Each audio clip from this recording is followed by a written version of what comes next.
This is Morimens. They have the best PvP. It's my favorite game, My Turn, Infinite Magic Duel. This character is the Priestess. I'm just showing off that they have the same characters from the old game. This is the Fire Mage. So they re-flavored some of the effect text, they call it poison instead of burn now. There's also some balance changes. Like this is the gun nun lady, and she has more health now than the lion dude. This is the lion dude. See, and like some of his effects are different. I don't know if you guys play the game or not, so the game My Turn. So I just went through it quickly. You can pause if you wanted to. Pause and rewind if you wanted to see it in detail. This is the thief's suitcase, for example. They have the same items as the other one. This is the shield. It gives a flat instead of a percent shield. That's the pocket watch. They have all the stuff, and they rebalance it as time goes on. So it's not stale and dead. It's alive and it's well. Honestly, I haven't been paying attention to the patch notes. I just know that it's different from when I was playing like 5 years ago. So here I'm gonna show the characters' single player abilities. They're much different. They're sometimes related, like she had some healing, I guess. I never use her. I only use the same 4 characters because that's how these games work. You're stuck with the characters you upgrade. I'm gonna show the Fire Mage. I have some. Okay, yeah. So she has some poison stuff, right? But it's not the same. It's different. It's different. And let me think. What do I do next? Okay, here I'm showing the gacha stuff. This is like where the main gameplay comes in. Like you gotta know where the top tier characters are. Sometimes you do stuff for PvP, sometimes you do stuff for the single player. Like right now I want that heart because I forgot what the old item is, but I'm just gonna mouse over the effect. It just gives bleeding depending on how many cards they have. And I want it because I want to get this character as well. It's the Pirate Queen. Yeah. So let me check which color she is on this game, because it's different. They got red, purple, blue, yellow. And over there it's... Well, anyways, here she's red. So I need to... I mean purple, sorry. So I need to set it up for purple just for the future. Not now. I don't have any openings to do now. I'm going to show the single player now, just because this is what their game is up until you unlock PvP. So I get a notification pretty soon, so I'm going to do a cut. Not yet though. Here I'm showing off all this text, it's just a lot to read, and you gotta set up your characters. So there is some thought put into all this.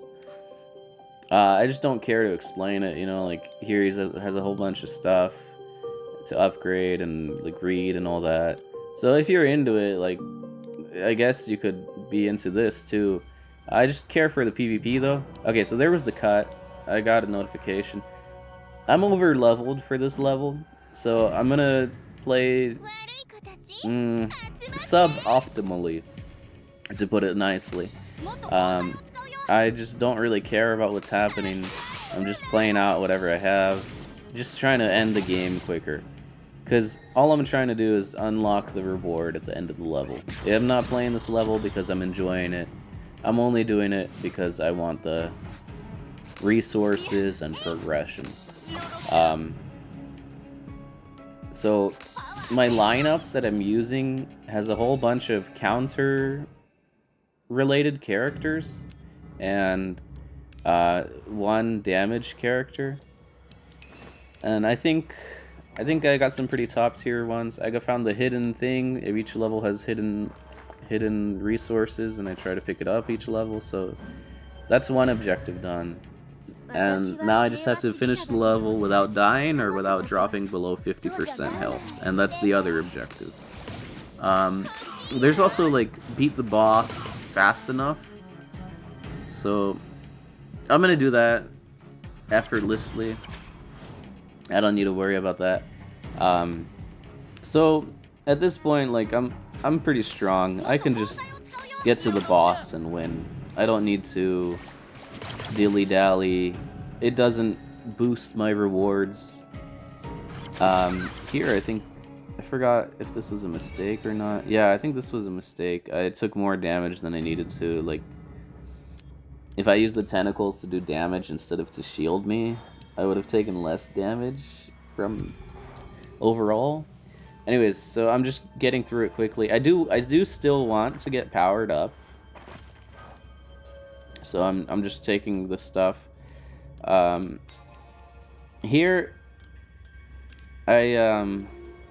I realize afterwards that I make a mistake. I should have sold the card and bought something else, but I thought, oh, usually you can move off the square and move back, but Illusion gives you a debuff, so I didn't want to go to it, so I just went to the final boss.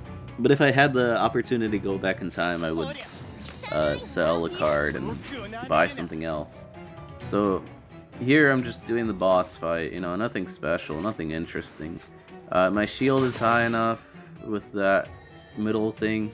So this gives me like a shield when I use it. I'm just saving it for the shield, basically. This turn I use some ultimates. I don't know if it's fun or not, but this guy gives a debuff and heal and buff. This one does damage and debuff or just damage. When it's just damage, I prefer that one, but she has like 2 forms that she switches from, and it changes her cards as well. So, yeah, here I'm just doing damage. And, oh, is it this turn or another? It's the next turn. I'm doing this commentary after the fact, just because I can't get the audio to be good if I do it while I'm playing. I don't know why. It just sounds really bad. And I hate how it sounds. So I'm just getting a bunch of counter and in hindsight this turn I was not careful enough about my health. I thought that doing more damage, I thought he would like kind of die. I didn't calculate it. I thought, wow, my counter's at 1,000. He'll die. Let me do more damage. But look how close I am to half health. I mean, like, with the full knowledge, it's okay. I didn't do anything bad. My only criticism is I should have been more mindful and more, like, careful. But I didn't get punished for my carelessness. I just won, and here's the stuff, you know, I don't really find it fun. I'm just trying to get more stuff for the PvP.